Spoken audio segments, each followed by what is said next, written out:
Buenos días, buenas tardes o buenas noches a cualquier espectador que esté viendo. Hoy vamos a entrevistar y el tema a realizar va a ser la valoración y el prestigio social del docente ecuatoriano. Como primer punto tenemos las autorizaciones. ¿Usted está de acuerdo con que se le haga la entrevista? Estoy de acuerdo, ¿Está de acuerdo con que la entrevista sea grabada? estoy de acuerdo, ¿Y está de acuerdo con que la entrevista sea usada con fines pedagógicos? estoy de acuerdo. Ya, bueno, el tema es bajo la materia de investigación educativa. ¿Ya? Como bien sabemos, el prestigio social de los docentes ha sido históricamente reconocido como uno de los pilares fundamentales de una sociedad educada y desarrollada. Los docentes desempeñan un papel vital en la formación de las generaciones futuras, transmitiendo conocimientos y habilidades y valores a los estudiantes. Históricamente, la figura del docente ha sido considerada como un pilar en la sociedad. Sin embargo, en las últimas décadas, eh, en las últimas décadas eh, han habido cambios en el prestigio social del docente y la profesión ha experimentado una disminución en el prestigio social, dado por diversos factores laborales, como el bajo salario, la falta de reconocimiento y el desafío constante con el sistema educativo. Ya, para esta entrevista tenemos tres etapas. Vamos a empezar con la primera, que es la etapa previa. ¿Cómo usted vivió o cuál es su visionado en el prestigio social cuando usted era estudiante de educación básica? ¿Ya? La primera pregunta es cómo era la educación durante su etapa como estudiante. Era una educación completamente diferente, pero no aislada de la actual. Una educación donde teníamos que ser un poco más responsables, donde teníamos que responder a las exigencias de nuestros profesores y también a las exigencias de nuestros padres. Pienso que una educación buena y fructífera porque nos ha servido para la vida. Hemos salido adelante. Ya, ¿nos puede hacer una valoración sobre cómo era la educación en ese entonces? Una valoración en una escala valorativa del 1 al 10, pues Sí, puede ser. sabes que yo te diría que un 9, porque si bien era una educación, se dice que era conductista, pero también había mucho constructivismo. Teníamos profesores que nos hacían trabajar, que nos hacían hacer trabajos prácticos relacionados con las asignaturas y era buena la educación. Una valoración para mí era un 9. Sí, sí, fue bueno. Ya con respecto a lo que usted me dice, o sea, había gran diferencia entre los docentes, o sea, por ejemplo, había un docente que usted consideraba bueno, o a cuál docente usted consideraba bueno en ese entonces. Como han pasado los años y la perspectiva que uno tiene de sus maestros va cambiando, porque tú conforme transcurre la vida te vas dando cuenta de muchas situaciones. Yo pienso que todos los profesores que tuve en la escuela para mí fueron buenos, porque a lo largo de la vida tú vas captando que muchas cosas que ellos te enseñaron o su forma de ser te sirve y vas acoplando esos aprendizajes en las diferentes circunstancias que te presenta la vida. O sea, yo tuve buenos profesores en la escuela, doctor Federico González Suárez en Piñas. Sí. Mm, ya, la siguiente sería el docente durante su etapa educativa era valorado y considerado de forma positiva por la sociedad. El docente, cuando yo estuve en la escuela, ponte hace 28 años atrás, era valorado, era considerado por el hecho de ser profesor, ¿no? Y no por el hecho de que ganes más dinero o menos dinero, ha venido el desprestigio. El desprestigio en el docente se ha dado por las malas acciones de algunos maestros y lamentablemente el ser humano tiende a generalizar. El desprestigio docente se ha dado también porque el porcentaje de docentes ecuatorianos son una fuerza. Entonces han habido gobiernos que han buscado desprestigiar al magisterio ecuatoriano. ¿Por qué? Porque el magisterio ecuatoriano también tenía mucha, como te digo, injerencia política. Había el Movimiento Popular Democrático, que era un partido político que estaba siempre liderado por la Unión Nacional de Educadores. Entonces, hubieron gobiernos que lo que buscaron fue desprestigiar al magisterio para quitarle el liderazgo político que tenía. Ya. ¿Qué diferencias o similitudes aprecia usted con los docentes de antes con los de ahora? Similitudes de los de antes con los de ahora: la puntualidad, la responsabilidad, la vocación. Yo pienso que antes y ahora el docente tiene la misma vocación, la vocación de servicio, de ayudar al estudiante que más necesita. Si le falta algo, buscar mecanismos de autogestión para facilitarle, pero no dejarlo que se quede estancado tal vez porque le falte algún material. Ya, entonces, terminando la primera etapa, vamos con la siguiente, que sería su etapa formativa. ¿Ya? ¿La docencia la ve como vocación o profesionalización? Son dos cosas diferentes que se deberían unir: la vocación y la profesionalización, porque cuando tú tienes vocación para hacer algo, tú buscas profesionalizarte para hacerlo mejor. Entonces, la docencia, vocación o profesionalización, pienso que primero está la vocación que nace con ese afán de servir, porque el docente es como un médico.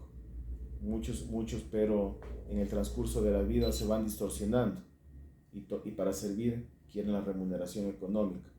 Servir desinteresadamente, entonces cuando tú sirves desinteresadamente buscas profesionalizarte. Es como por si yo te digo ahora, en la situación actual del magisterio, pese a que se dio hace meses atrás la homologación salarial, pero ¿qué ha buscado el magisterio ecuatoriano? Profesionalizarse. Por ejemplo, en la institución donde trabajo, en la Tomás Rendón Solano, de 30 profesores, 24 están con título de cuarto nivel. Título de cuarto nivel, profesionalización adquirida a través de la economía del docente, o sea, porque el docente hace préstamos y eso para profesionalizarse. Entonces eso es porque hay vocación. Ya, cuando usted empezó ya para formarse como docente, ¿usted considera que tuvo esa vocación?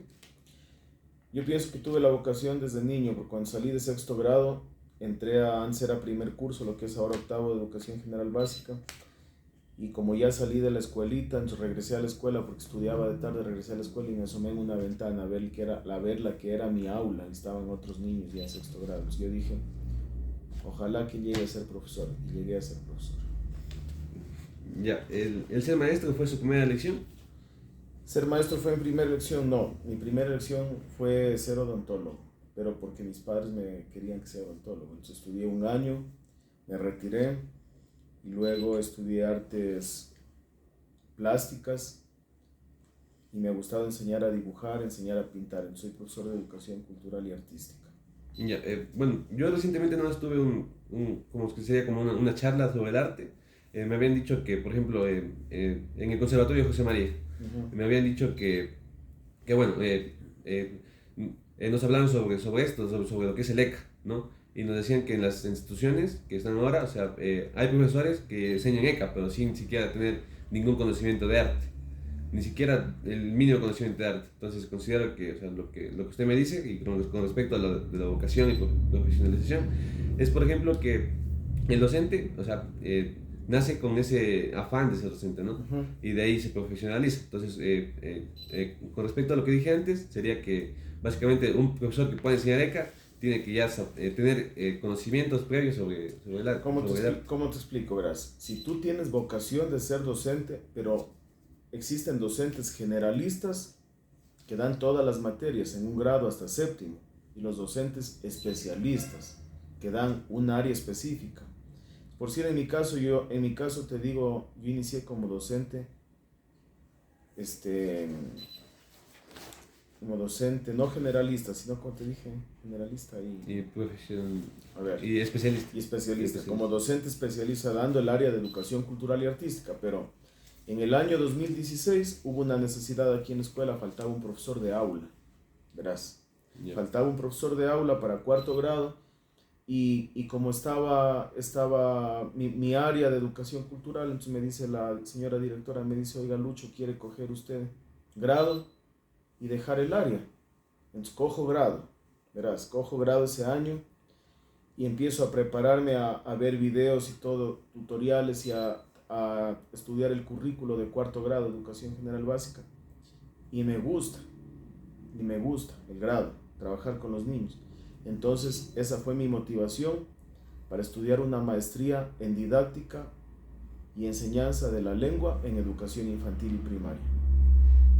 Es porque me gustó. Bueno, volviendo un poquito a su etapa eh, cuando era estudiante, por ejemplo, sus papás, ¿cómo vieron eso de que usted quería ser docente? O familiares, ¿cómo vieron? Fue en el 2011, lo vieron bien, aunque mi papá fue profesor y se retiró del magisterio. Él fue profesor y dejó el trabajo.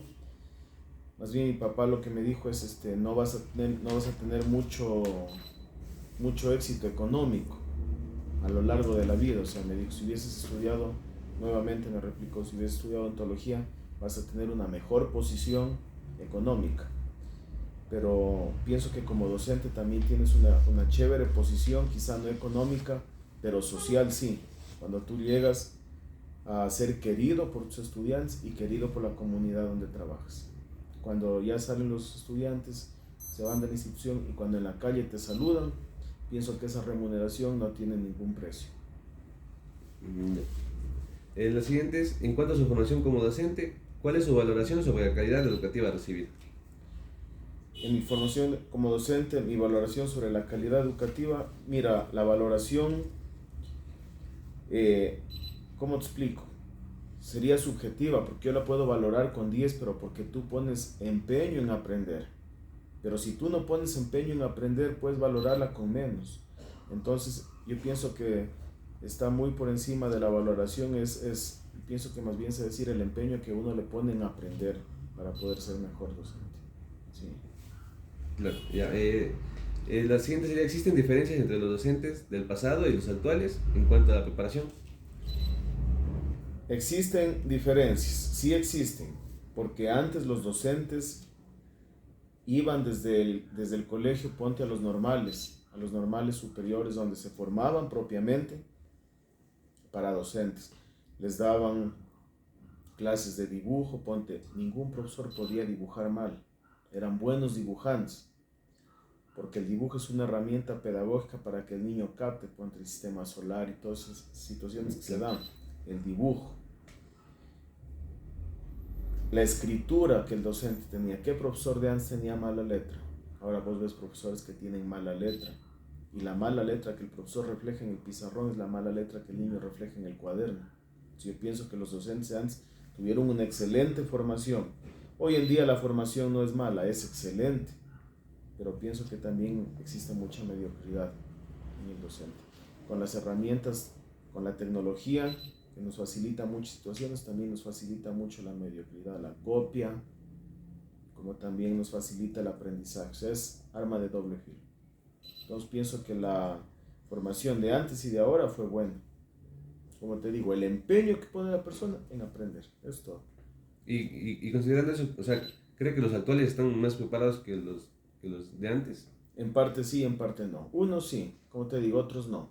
Hay gente que tiene, verás, hay gente que tiene maestría y gente que tiene 2, 3 maestrías, pero no tiene vocación docente. O sea, que tú tengas la capacidad de estudiar y rendir una prueba y sacar 1000, sacar 100, sobre 100, chévere. Pero y en el momento en que te enfrentas a los niños, si no tienes esa vocación, fin. Y con respecto a esto, ¿cree que se deben mejorar los criterios de selección para acceder a la carrera como docente? Pienso que sí, pienso que se debe, pienso que más que mejorar los criterios de selección, pienso que se debe trabajar mucho en la parte humana de los que van a estudiar para ser docentes, porque ellos deben comprender que es un servicio social, y que cuando tú vas a ser profesor, tú tienes que olvidarte de tu familia, tú tienes que olvidarte de todo para servir, o sea, y es lo que nosotros no hacemos. ¿Sí me comprendes? O sea, es como que yo, ¿cómo te explico? Es como que yo te diga, me voy a esto y dejo votando, o sea, no, pues no.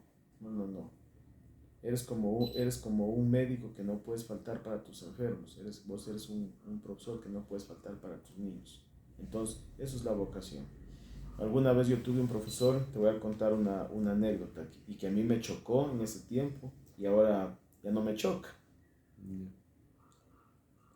Dice que ya se jubiló, era profesor y la mamá se murió la noche anterior, o sea, un domingo de noche, y el día lunes no había quien se haga cargo del grado que él trabajaba, y a la mamá le iban a enterrar el martes, y el día lunes él se fue a trabajar, o sea, dejó el velorio y se fue a trabajar.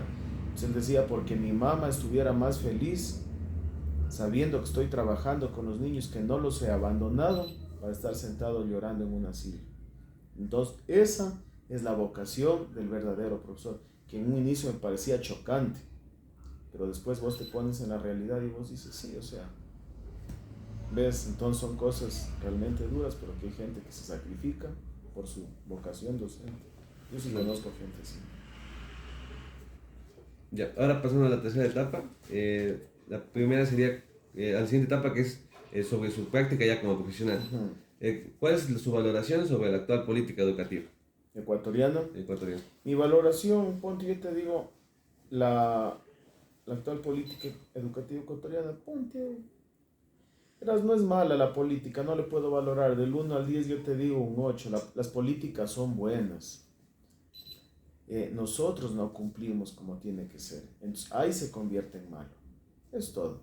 Nosotros no cumplimos. Cuando se hace mala práctica de esa la política. mala práctica, pero la mala práctica de la política educativa ecuatoriana, mala práctica del magisterio, no de todos, digo, no de todos. Mala práctica de los estudiantes, porque se aprovechaban de tantas oportunidades que da el sistema para poder pasar de año. Y la mala práctica, por no decir la irresponsabilidad de los padres de familia, que todo le votan al profesor. Cuando el padre, vos sabes que es un triángulo, ¿no es cierto? Padre, profesor, alumno. Es el triángulo que compone la comunidad educativa. Pero si todo le dejan solamente al profesor, no va a ser buena la educación. Entonces, mi valoración, yo pienso que las políticas educativas no son malas, son buenas. Nosotros hacemos que se dañen. Y con respecto a eso, ¿usted se ve respaldado por el Ministerio de Educación? Respaldado como profesional. Sí. Sí, yo pienso que más que te respalde el Ministerio de Educación, lo que te tiene que respaldar es tu actuación frente a los estudiantes. Vos actúas bien, no llegas atrasado a tu trabajo, cumples con tus planificaciones, respetas a los padres de familia, no tratas mal a los niños. Ese es tu respaldo, ese es tu escudo. ¿Quién te puede fregar? Nadie. Y usted, por ejemplo, siente respaldo, pues, o sea, la institución que está ahorita le da así como un respaldo, como un apoyo, también ante eso. Un apoyo emocional. Sí. Sí, yo pienso que ese apoyo emocional lo adquieres tú mismo cuando te empoderas con la institución, cuando te conectas con la comunidad donde vos trabajas. Entonces, ese respaldo te da por sí el paso de los años. Cuando tú vas por alguna parte y te pasa algo, o tienes una necesidad y sale alguien y te dice, venga, profe, y te acoge. ¿Por qué? Porque te has portado bien.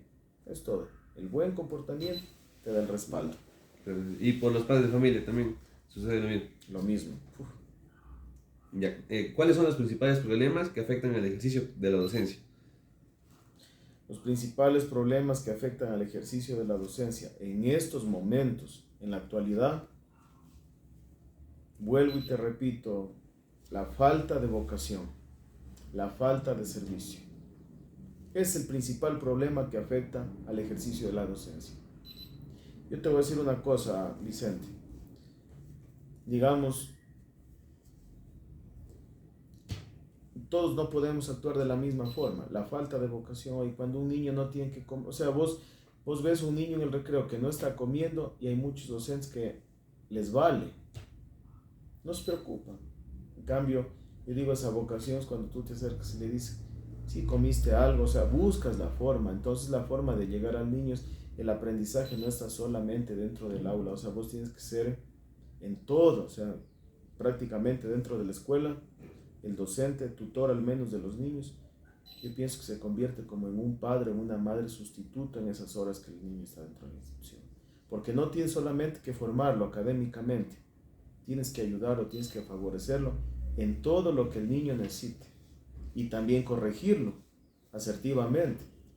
Cuando está haciendo algo mal, decirle, no son así las cosas, explicarle por qué y cómo tiene. Entonces, es un trabajo realmente de vocación y eso afecta el ejercicio de la docencia, porque la gente pone en una balanza lo económico y la vocación docente. Ponte, la gente no se quiere ir a trabajar lejos, la gente no se quiere embarrar los zapatos, la gente no quiere coger una escoba, la gente no quiere juntar un papel, cuando todo eso es enseñanza al niño. Tú enseñas también con el ejemplo, con tu entrega. Eso nos falta. Mientras que antes los docentes, ¿qué? Entraban a 4 o 5 horas de caballo para adentro y tenían que ir a hacer mingas para construir la escuela. Entonces, eso sí es un cambio entre lo de antes y lo de ahora. Somos muy cómodos. Claro, sería como ese aporte que el docente mismo da a la sociedad. Claro, ¿ves? Queremos no todo arregladito. arregladito. ¿La sociedad actual valora adecuadamente la profesión docente? No. La sociedad actual no valora adecuadamente la profesión docente. No valora la profesión docente en primer lugar porque no tiene excelente remuneración económica. El docente con un sueldo de categoría G no puede mantener una familia si no trabaja el marido y la mujer. Digamos, un jefe de hogar solamente con el sueldo de la categoría G, por decir, que es no puedes mantener una familia, pagar una renta, servicios básicos, no puedes. Otra, la sociedad actual no valora adecuadamente la profesión docente. ¿Por qué? Porque no hay vocación del docente, la vocación de servicio. Cuando un docente te sirve de vocación, el padre de familia lo valora y lo respeta al profesor. 2. No valora la profesión docente. ¿Por qué? Porque ya te digo, han existido gobiernos que han denigrado al docente, porque han querido quitarle completamente toda la injerencia política que existía. O sea, vos sabes que antes los paros de educadores y todo, entonces ahora ya eso no hay unión. Hubieron gobiernos que lo que se encargaron fue de separar completamente, desintegraron la Unión Nacional de Educadores, luego formaron otros grupos, pero lo que hicieron es separar. Si tú sabes que la unión hace la fuerza, la discordia debilita. Es todo. Ya, la siguiente sería, me mencionó algunas causas, pero considera que hay más causas para que haya la pérdida de este prestigio social. Sí hay causas, la pérdida de prestigio social. También una de las causas de la pérdida del prestigio social son las siguientes, que la gente, verás, te voy a decir una cosa, los padres no dan buenos ejemplos en la casa. Los padres en la casa dan pésimos ejemplos, pero sin embargo quieren que el docente sea como un dechado de virtudes, o sea, que dé buenos ejemplos. ¿Cómo te explico? El niño ve al papá llegar borracho todos los fines de semana, ¿ya? Y nada pasa. Pero si la sociedad ve a un profesor borracho un fin de semana, se admira. Entonces, ¿dónde está nuestra capacidad de discernimiento para darnos cuenta que el docente es un ser humano como cualquier otro, que tiene virtudes y defectos, pero que muchas de las veces abandonamos nuestros defectos en el momento en el que nos enfrentamos a nuestros estudiantes? Porque el ser humano tiene diferentes facetas en donde trabaja y en donde se presenta. Yo siempre digo que el ser humano es como un payaso, que utiliza diferentes caretas según el escenario en el que se desenvuelve, siempre manteniendo la esencia, ¿no es cierto? Entonces, tú como profe puedes tomarte un trago, puedes hacerte un corte diferente, puedes ponerte un arete, puedes tener un tatuaje, puedes divorciarte y volverte a casar, puedes no casarte, puedes ser lo que tú quieras ser afuera, pero la gente quiere que no, o sea, la gente es muy juzgona. Entonces, eso también desprestigia. Y como ahora hay los medios digitales, donde se filtra todo, entonces hay que tener hasta mucho cuidado con las redes sociales, bloquear a toda la gente. Claro, por ejemplo, con respecto a las redes sociales, sería como que usted suba, digamos, una foto que usted está tomando en el WhatsApp, una historia. Olvídate. También. Olvídate. Sería mayormente juzgado sobre eso. Claro. La siguiente sería, como mencioné en el principio, la idea de que el docente ha perdido la autoridad, como que se ha generalizado, como que se ha dado ya por sentado. ¿Qué considera usted al respecto y cuáles serían las principales causas y qué se debería cambiar? Se ha generalizado la idea de que el docente ha perdido autoridad. La autoridad se gana con respeto, no con imposición. Entonces, aunque no hayan leyes que te faculten para ser autoridad, pero sí existe la actuación. Entonces, cuando tú actúas bien, te ganas el respeto, y cuando tú te ganas respeto, tú pasas a tener autoridad, principalmente con tus estudiantes, con tus estudiantes. Y también sabes cómo adquieres la autoridad, cuando tú te portas bien. ¿Cómo te digo te portas bien? ¿Cómo te digo te portas bien? Por decir, en este caso, que recién me pasó, digamos, viene una chica y dice: profe, se me ha caído una moneda que tenía, no tengo cómo irme a mi casa, présteme 50 centavos. Tú le prestas, le haces un favor, le sirves, al otro día te devuelve. Si la chica está haciendo indisciplina después en el aula y tú dices: por favor, señorita, tenga la bondad, ella se calma. ¿Pero por qué? Porque tú también has dado, entonces ella retribuye. Pero si tú eres una mala persona, no le sirves al estudiante, no le acolitas en algo que necesita, no le tiendes la mano como ser humano, te portas grosero, siempre, cuando quieres vos que haga algo y te impones, alzas la voz, no te va a obedecer. Porque el estudiante está en etapa de formación, entonces tienes que buscar siempre esos mecanismos para poder ganarte el respeto y poder tener autoridad. Y como decía un director que tuvimos, ninguna universidad te da la experiencia de profesor. Te puede dar un título de docente, de educador, todo. Pero el transcurso de los años es lo que a ti te hace profesor, maestro en la educación. La experiencia. Bueno, con respecto a lo que usted dice también es, lo veo más bueno, la vocación, pero también usted cree que también sería que los docentes actuales están motivados. Pienso que están medianamente motivados.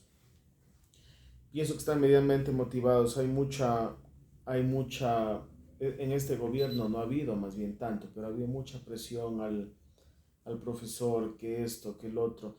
Mira, el currículo nacional, las destrezas, los indicadores, destrezas con criterio de desempeño, todo está dado, ¿no? Entonces yo pienso que al docente se le debe dar más facilidad para que trabaje con sus estudiantes y quitarle menos papel. La carga administrativa. Sí, la carga administrativa al docente es lo que lo desmotiva completamente, más que el trabajo, porque al docente le gusta trabajar con sus alumnos, pero eso de la carga administrativa es lo que le pesa, y veo que no les gusta a los compañeros. Ya, los docentes cuentan con espacios y alianzas para la formación continua. Espacios y alianzas para la formación continua. Sabes que el Ministerio de Educación es una fortaleza que tiene, siempre te está brindando cursos. Cada mes se abren inscripciones para cursos, y es requisito para ascender de categoría que el magisterio ecuatoriano tenga 330 horas de formación en cursos, ¿no? Y también es bueno, pienso que es una buena estrategia de que los cursos tienen validez de 5 años, es como antes que toda la vida. Entonces, va pasando un año y vos tienes que estarte siempre preparando para mantener vigentes tus horas de cursos. Entonces, eso es bueno, ¿no? El ministerio nos da para formarnos. De ahí ponte lo que te digo, en maestrías, ahora veo que hay becas, han bajado los precios, pero cuando estuve en el 2018 te valió una maestría $7,000, $7,500. ¿Ves? Entonces te digo, y con sueldos más bajos, ¿qué ha hecho el docente ecuatoriano? O sea, ¿qué ha hecho el docente de la institución donde yo trabajo? Un préstamo. Vos haces un préstamo, estudias una maestría, entonces estás formado, estás capacitado, y es autogestión tuya. O sea, no has tenido, por eso digo, cuando tú quieres profesionalizarte, vos buscas los mecanismos que sean, o sea, cuando quieres salir adelante. Igual es en todo. Por ejemplo, en los materiales y los recursos que cuenta la institución, ¿son los adecuados o...? Pienso que no son los adecuados, de pronto son los justos, lo justo y lo necesario. Pero con eso, con la autogestión y con la ayuda de los padres de familia, pienso que se logra mitigar esa necesidad y se sale adelante, sale adelante. Entonces te digo, mira, ahí está la vocación, Vicente, ahí está la vocación, porque digamos, vos vas a dar mañana una clase, digamos, de la célula, ¿cierto? Yeah. Entonces, la escuela no tiene, digamos, platos, no tiene, digamos, huevos y eso. Vos traes de tu casa un plato, vos traes un huevo, quiebras, enseñas al niño. Entonces, tienes que traer tus cosas también, tienes que poner un poco de ti para poder llevar a cabo ese proceso. Después de toda su experiencia como docente, ¿usted volvería a elegir este camino? Sí, sí volvería. Sí, sí volvería. Y si pudiese retroceder el tiempo, estudiaría para ser profesor de educación general básica. Y me gusta tercero, cuarto, quinto grados pequeños. Ya. Y con respecto a eso, ¿cuál es su perspectiva con el papel del docente en un futuro? En la educación en un futuro próximo, pienso que va a cambiar el papel del docente. Pienso que el docente tiene que cambiar la mentalidad del docente y tiene que cambiar la mentalidad del padre de familia, tiene que cambiar la sociedad. Pienso que en un futuro va a ser diferente porque toda la sociedad va evolucionando en su forma de pensar. Y con eso las tecnologías también aún Sí, más. sí. Pienso que las tecnologías no le van a quitar mucho al docente, porque también la tecnología no te puede dar ese lado humano que te da el docente. Por eso te digo que es tan importante cultivar la espiritualidad, no dentro de una religión, sino la espiritualidad humana, o sea, cómo tienes vos que comportarte con los niños. A veces una palmadita en el hombro, decirle tú puedes, muy bien. Cuando tú coges un papel y he hecho el dibujo, es el dibujo más lindo que he visto en toda mi vida. Esas palabras se quedan en el niño y nadie las puede arrancar. Eso no puede dar la tecnología. Claro, porque No sería puede dar. como que el niño lo que aprende en la escuela va y muy motivado va hacia sus padres a compartir con alguien más. Compartir con alguien más. Porque eso es lo que se busca. O cuando tú le dices al niño, por favor, niños, no hablen con la boca llena. Mastiquen el chicle con la boca cerrada, ¿no? Son cosas que te sirven para la vida, que eso no te da la tecnología. O sí, yo siempre les niños, a ver, en mi clase pueden masticar el chicle. ¿Qué profesor te dice eso en la escuela? Ninguno. Tío. Pero el que me mastique el chicle con la boca abierta, me está mostrando el chicle, le hago botar en el basurero.